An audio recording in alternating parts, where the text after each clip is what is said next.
Hello everyone and welcome to Blaugrana Everything, and welcome back to the channel and to another match review as we look back at Barcelona's 1-1 draw with Eintracht Frankfurt in the first leg of the Europa League Quarterfinal. The performance on the day was a bit of a mixed bag, and while I ultimately feel that a draw was a fair outcome, I can probably understand someone who would edge it to Frankfurt because ultimately they did have more shots and Ter Stegen made more saves than Kevin Trapp. Now, before I talk any further, just wanted to say thank you for all your support. We're almost at 2K subs. Let's get there with this video.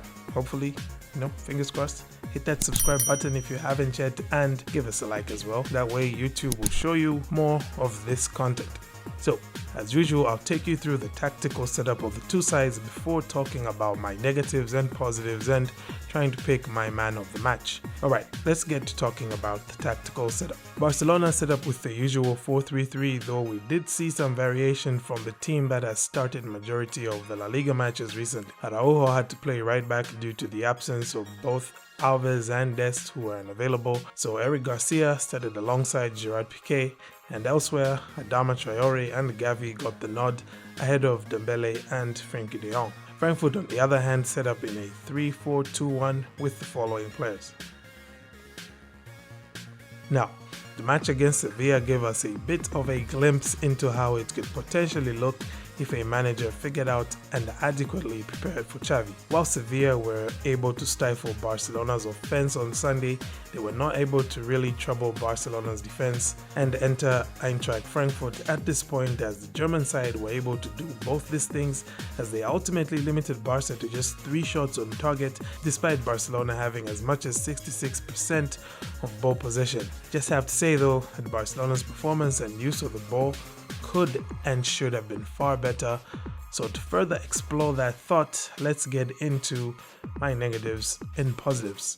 And of course, we'll start with my negatives. The first negative that I had to highlight here was the slow movement of the ball and passes into the forwards just not being of a good enough quality. One thing which you're always going to rely on when you're facing a team that's as well drilled and disciplined as this Eintracht Frankfurt team was is that you're always going to need to move the ball quickly.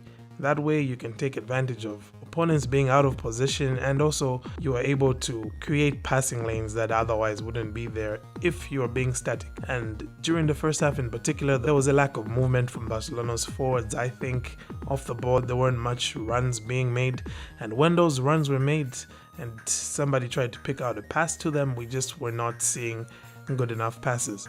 Now, something which we'll probably see being implemented more with Xavi and Barcelona are the third man runs, where 2 players will be passing the ball to each other whilst the third one is making a run off the ball. Usually Gavi is pretty good at doing that, but he just wasn't able to do much of that. Frenkie de Jong does it well as well, but he wasn't on the pitch, so without that player being there to make those runs and to destabilize the opponent, it was pretty easy for Eintracht to actually press us through the middle, especially when you consider my next negative, which is that we were outnumbered in that midfield. Looking at the way Eintracht Frankfurt set up, it's a 3-4-2-1, so they could have as many as 6 players in the middle of the park when Barcelona were in possession. And 6 versus 3, it's going to show. You're not going to be able to keep the ball, especially when you're not moving the ball quickly. And that was Barcelona's next problem, I think. And also the negative I'll point out, because with Dani Alves probably on the pitch, you would have had him inverting and going to play alongside Busquets, so Barca would have maybe had 4 players in that midfield rather than the 3. But Jordi Alba just didn't do that, and Araujo just doesn't have the capabilities to do that on the ball.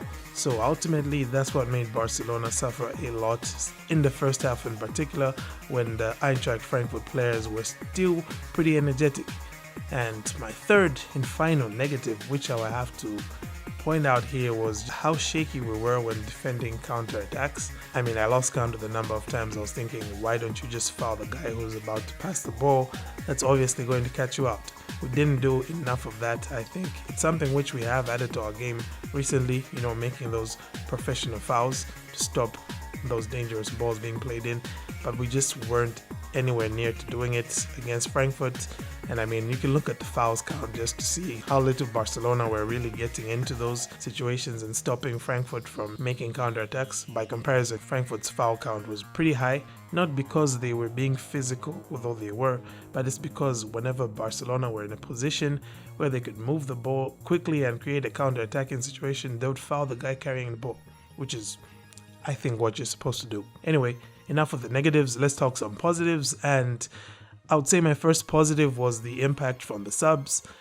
I think almost as soon as that first half ended, we were all thinking probably Adama has to come off for Dembele, and somebody has to come off for Frankie de Jong. That's what happened, and almost instantly, I think within about 5 minutes of those subs being made, Barcelona got their equalizer, and it involved Dembele and Frankie de Jong in the build-up play. Of course, wonderful finish by Ferran Torres as well. Ultimately, it's good to see that we do have the quality to change the game in that way, so I think it's a positive that we have to point out. And the second positive is to do with mentality, and just that we did not panic after going a goal down. Something which killed us so often under Ronald Koeman was would concede a goal and then everybody would be at panic stations, and while we're panicking, the opponents would take advantage of that and maybe score 2 or 3 or 4 or 8. Yeah, that's how it used to happen. So it was good to see that we did not panic, we kept our cool, we found our way back into the match, and we probably could have won that match. Towards the end there was that absolute sit of a chance that Aubameyang just couldn't convert. So yeah, anyway, we're done talking negatives. This is the positives, and I think that was that. I will now talk about my man of the match, and this was a pretty hard decision to make. Like I had said in the intro, this match was a mixed bag from Barca. We had players who did, or at least did reasonably well.